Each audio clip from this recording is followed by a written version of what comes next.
Jumpa lagi di kanal saya, Andre Vincent Wenas. Fenomena mengenai Ganjar Pranowo ini semakin menarik. Semacam polemik di publik terjadi lantaran ada satu event besar dari PDIP yang diinisiasi oleh Mbak Puan Maharani, dan dikabarkan Pak Ganjar Pranowo tidak diundang sehingga banyak orang berspekulasi. Nah, ini kita coba ulas sedikit. Saya menulis artikel yang berjudul Ganjar dihajar malah berpijar, Satrio Piningit nyakah dia? Begini, sahabat, beberapa skenario pencapresan mulai diuji coba dalam wacana ruang publik. Ada hipotesa politik yang perlu dicek ombak istilahnya, kira-kira begitulah. Nah, skenario Prabowo Puan, yaitu Gerindra PDIP, yang saat ini sedang diuji opini publiknya melawan popularitas Ganjar Pranowo yang PDIP juga, ibaratnya sedang masuk tungku pengujiannya. Atau bisa saja kalau nanti popularitas Ganjar begitu meroket lantaran awalnya telah dipersepsi terzolimi oleh faksi Puan, malah bakal berpasangan dengan Puan karena begitu tinggi popularitas dan mungkin elektabilitasnya dari hasil survei terakhir nanti. Jadinya pasangan Gapura atau Ganjar Puan Maharani. Lalu Prabowo bagaimana? Ya bisa saja beliau akhirnya jadi saingannya, berpasangan dengan tokoh lain, kan banyak juga yang bisa digatuk-gatuk gitu, dipasang-pasangkan. Nah, soal syarat 20% kursi parlemen untuk bisa mengajukan pasangan capres-cawapres atau presidential threshold itu, ya bisa saja PDIP walaupun mencalonkan kandidat dari PDIP, capres dan cawapresnya, itu menarik koalisi parpol lain yang tentu saja setuju dengan pasangan ini, itu tidak ada masalah. Tapi itu kan satu kemungkinan saja.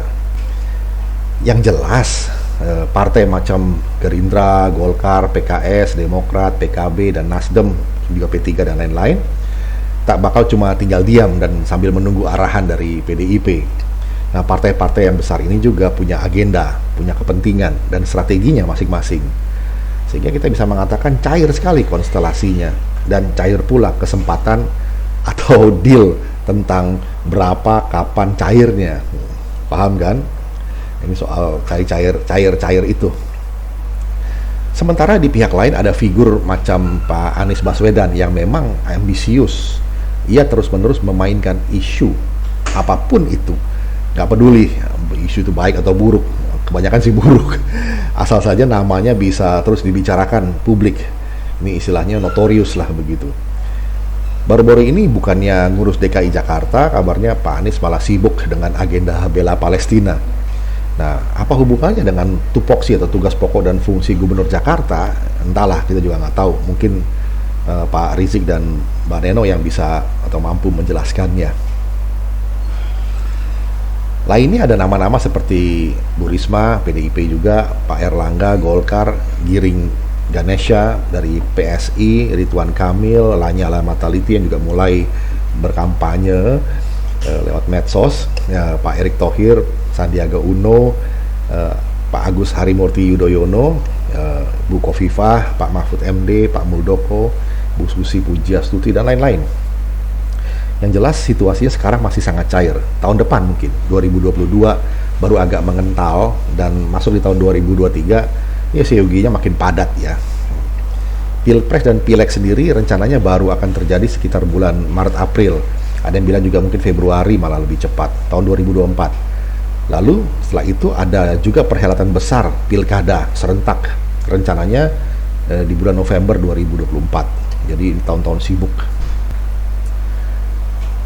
Beberapa survei awal ini memang telah mengindikasikan beberapa nama, namun itu semua masih tinggi tingkat volatilitasnya. Semua masih bergerak, bermanuver ke segala arah. Arah angin politik pun tak lepas dari gerak kipas para bohir mafia 3C atau yang disebut dengan Cendana, Cikeas, Caplin. Kita nggak bisa lupakan itu. Belum lagi kemungkinan muncul nama-nama baru yang bisa saja meroket popularitasnya serta elektabilitasnya di paruh kedua nanti tahun 2023, karena masih ada waktu. Seperti saja misalnya nama Gibran Rakabuming yang mulai ditiup-tiup oleh sementara kalangan. Juga ada nama ini kuda hitam juga nih, Giring Ganesha, yang sementara ini survei elektabilitasnya di salah satu hasil survei itu menunjukkan dia di atas Mbak Puan Maharani. So why not? Ada waktu 2 tahun lebih untuk unjuk gigi dan sekaligus merebut panggung politik. Bukankah semuanya mungkin dalam politik? Kalau persiapan pemilu dan pilkada serentak itu perlu sekitar 20 bulan, maka tahapan persiapan, yaitu sisi administrasi dan teknisnya, sudah mesti dimulai tahun depan, 2022, sekitar bulan Juli Agustus. Artinya semua pihak sudah mesti itu ancang-ancang. Karena itu bisa kita pahami kalau parpol dan banyak instansi pemerintah sudah mulai pasang kuda-kuda, poles-memoles jagonya sudah mulai, hipotesa pairing atau pemasang-masangan ini sudah mulai digatuk-gatukan. Kalau saja si Polan dengan si Polin itu kira-kira gimana ya? Memang yang lagi ramai adalah fenomena Ganjar Pranowo. Pertanyaannya, apakah dia si Satria Piningit itu? Jawaban diplomatis ya, dalam politik semua itu kan mungkin. Begitulah masyarakat kita dalam kancah pilpres, yaitu ia yang dipersepsi terzolimi itu bakal malah terdongkrak popularitasnya, bahkan elektabilitasnya. Walau nantinya belakangan baru ketahuan ternyata kapabilitasnya tidak seperti yang diharapkan. Ini kan seperti kejadian-kejadian yang terdahulu.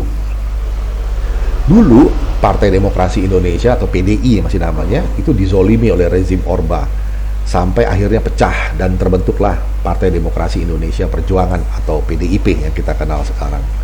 Dan Bu Megawati Soekarno Putri waktu itu dipersepsi oleh publik sebagai pihak yang terzolimi. Maka ia mendapat simpati publik. PDI Perjuangan pun menang pileg. Namun saat itu poros tengahnya Pak Amin Rais dan kawan-kawan bermain di tengah euforia reformasi. Maka akhirnya justru Gus Dur lah yang jadi presiden. Dikiranya Gus Dur itu bisa diatur-atur. Nyatanya tidak. Malah Gus Dur tuh tegak lurus dengan Pancasila dan logika akal sehat. Politik jujur dan hati nurani Gus Dur itu mendapat arus tentangan yang amat kuat dari gerombolan politik kaum oportunis saat itu. Segala cara pembunuhan karakter dan berbagai siasat licik dihalalkan dan dilancarkan. Pak Amin Rais dan persekongkolannya membuat rencana untuk menjerat Gus Dur dengan konspirasi politik licik oknum geng anak menteng istilahnya, sisa Orba juga, dan kaum oportunis lainnya yang berkolaborasi, bersekongkol. Dengan begitu, baru kemudian Bu Megawati Soekarno Putri bisa jadi presiden menduduki Istana Negara di sisa masa jabatan yang ditinggalkan Gus Dur. Tanpa prestasi dan malah terkesan arogan waktu itu oleh publik lantaran perseteruan politiknya dengan Pak Susilo Bambang Yudhoyono, Pak SBY, yang memang pandai juga memainkan peran terzolimi, membuat SBY bisa melenggang ke Istana Negara. Bahkan 2 periode bisa diraihnya lewat politik pencitraan yang luar biasa apik, kita mesti akui itu, sampai akhirnya kampanye Partai Demokrat waktu itu ya, yang bilang katakan tidak pada korupsi maksudnya, tapi diplesetkan oleh publik menjadi katakan tidak pada hal korupsi. Ini membuat citra dirinya dan Partai Demokrat itu terpuruk. Pasca SBY, antena politik publik pun terpasang peka, mencoba mendeteksi siapa Satrio Piningit yang bisa memimpin Indonesia berikutnya. Maka parpol pun berlomba-lomba untuk mengelus-ngelus nih jagonya. Kala itu figur Joko Widodo dan Basuki Cahayapurnama, Pak Ahok, begitu menonjol di belantika politik ibu kota. Banyak kontroversi lantaran gebrakan-gebrakan politik Jokowi Ahok yang memang luar biasa. Nah, ini ada disrupsi peta perpolitikan Jakarta yang bergema kuat. Nah, spektrumnya itu menerobos terus merambah sampai ke arena politik nasional. Walau sempat ada perbedaan pandangan antara faksi Megawati dan faksi Taufik Kemas di internal PDIP dalam soal Cagup DKI Jakarta tahun 2012 waktu itu, namun untuk soal capres di tahun 2014, kedua faksi internal PDIP itu sepakat dengan nama Jokowi. Lantaran memang popularitas Pak Jokowi mutlak itu teratas. sehingga PDIP tidak punya pilihan lain dan Ibu Megawati mesti mengalah daripada babak belur sendiri. Pak Jokowi pun terbukti sukses selama 2 periode kepemimpinannya. Dan kita tahu Pak Jokowi menang tanpa perlu dipersepsi sebagai pihak yang terzolimi. Ini agak beda. Ia menang lantaran prestasi dan rekam jejak, serta persepsi publik yang melihat figur Jokowi sebagai representasi dan personifikasi dari rakyat itu sendiri, di luar jejaring geng menteng. Referensi politik nasional sekarang sudah punya standar acuan baru. Benchmarknya itu sudah beda dengan rezim Orba maupun rezim reformasi, yang sering juga orang bilang menjadi rezim mangkrak katanya. Menuju 2024 sekarang, apa yang mesti kita pahami dan siapkan? Dalam suatu kontestasi memang selalu ada nuansa persaingan, tetapi persaingan antar kontestan, yaitu adu kecakapan, kayak adu kecantikan, persaingan adu pandai lah begitu. Ini bukan pertandingan adu bunuh seperti para gladiator di arena pasir Kolosium yang berdarah-darah itu. Jadi maksudnya para kontestan tidak perlu saling bunuh, misalnya bunuh karakter, tapi tunjukkan saja prestasi diri dan kompetensinya lewat gagasan, kerja politik nyata, dan komitmen yang bulat terhadap moral politik itu sendiri. Kita semua sebagai penonton dan pemilih bukan untuk memilih siapa yang menang dalam area atau arena adu bunuh itu, tapi memilih dengan cerdas siapa yang lebih unggul dalam adu konsep, adu rekam jejak, adu visi dan program. Dalam kontestasi itu bukan pertandingan adu bunuh. Mana yang lebih atau paling cerdas, mana yang paling cantik performanya dan kinerjanya selama ini. Tugas kita adalah mempertajam intuisi politik dan kecerdasan dalam mengambil sikap politik. Tidak memberhalakan partai atau orang tertentu, tetapi memakai rasionalitas dan kewarasan. Jadi bagaimana? Ya sudah, kita pakai kriteria saja. Kriteria paling mendasar tentu dasar dan falsafah negara, Pancasila, sikap dan pandangan politiknya yang Bhinneka Tunggal Ika, bisa menerima perbedaan, inklusif, serta taat pada Undang-Undang Dasar 45 dan setia kepada Negara Kesatuan Republik Indonesia. Nah, siapapun yang di luar garis dasar itu ya reject saja.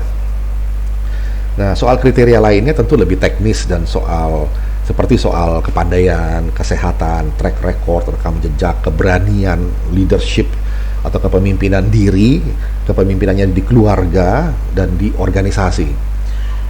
Menjunjung meritokrasi, prestasi, kompetensi, dan transparansi. Dan tak ada yang perlu ditutupi, terutama soal pengelolaan anggaran. Sampai komitmennya untuk tidak bermain dalam politik uang atau money politics, serta KKN, korupsi, kolusi, nepotisme. Sahabat, nepotisme itu artinya perkoncoan atau politik dinasti. Say no to politik dinasti.